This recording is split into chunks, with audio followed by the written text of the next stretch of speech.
Bien, ahora vamos a hacer unos cambios en las clases que hemos creado y estos cambios son necesarios para construir el siguiente componente en la aplicación, que es el componente para enviarle un correo a algún usuario con la información que tengamos en el archivo JSON de la aplicación. Entonces vamos a modificar primero la clase user y aquí lo que haremos es que voy a definir un constructor para esta clase que sea el constructor por defecto, el que no tiene ningún tipo de ni parámetros ni contenido real. Esto más adelante vamos a ver para qué nos sirve. Por lo pronto creamos un constructor por defecto para esta clase. También el constructor que recibe parámetros, aquí voy a quitar la llamada al método setBalance. Esto es porque voy a mandar llamar a setBalance, pero en cada constructor de las clases hijas, en client y en employee. Este cambio es necesario porque en realidad las clases que vamos a instanciar, o sea, los objetos que vamos a crear para nuestro archivo JSON, van a ser client y employee. No ocupamos realmente user más que para que sea nuestra clase base. Entonces, ese método lo quitamos del constructor con parámetros. Y también otro cambio que necesitamos es un método nuevo.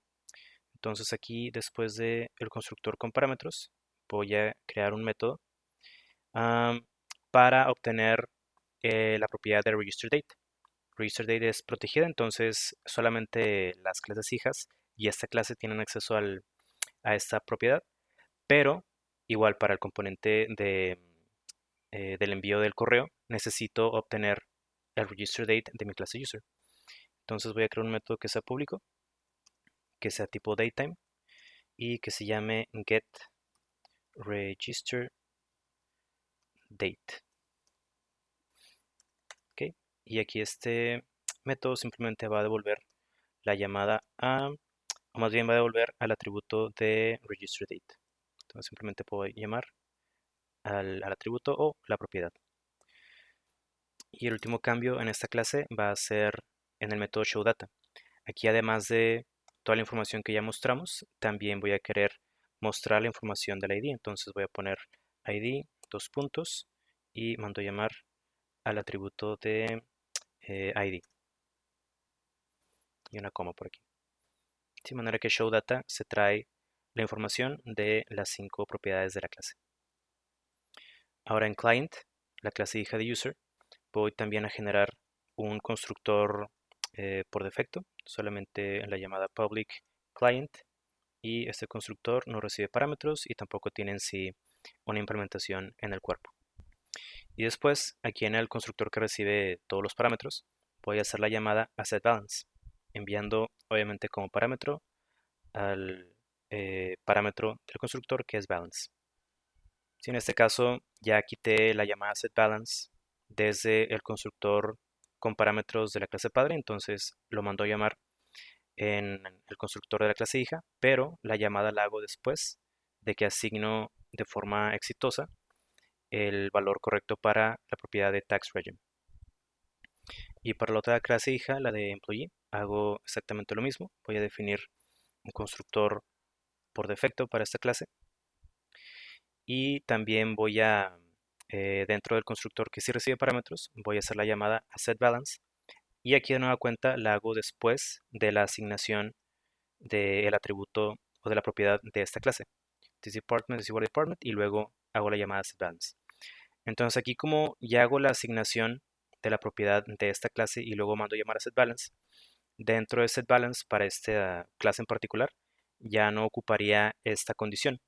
Si recordamos esta condición, la tuvimos que poner porque la llamada setBalance, como la teníamos en la clase padre, se hacía antes de que hiciéramos la asignación al valor correspondiente de la propiedad de esta clase.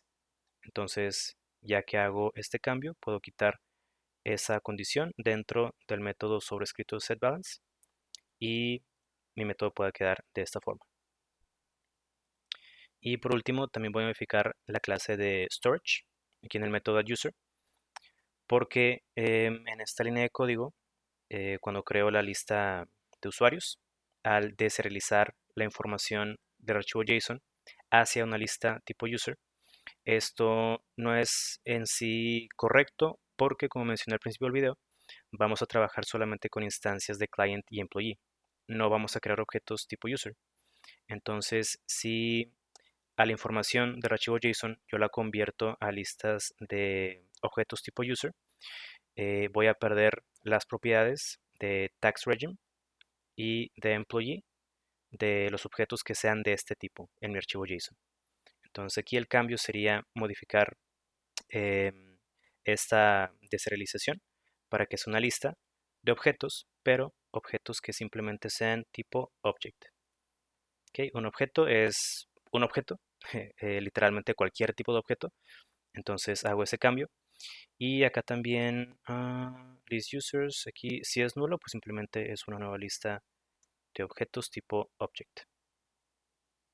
Y también después de agregar al objeto user a la lista de usuarios, voy a también, aquí voy a pegar solamente esta línea de otro código que ya tenía definido.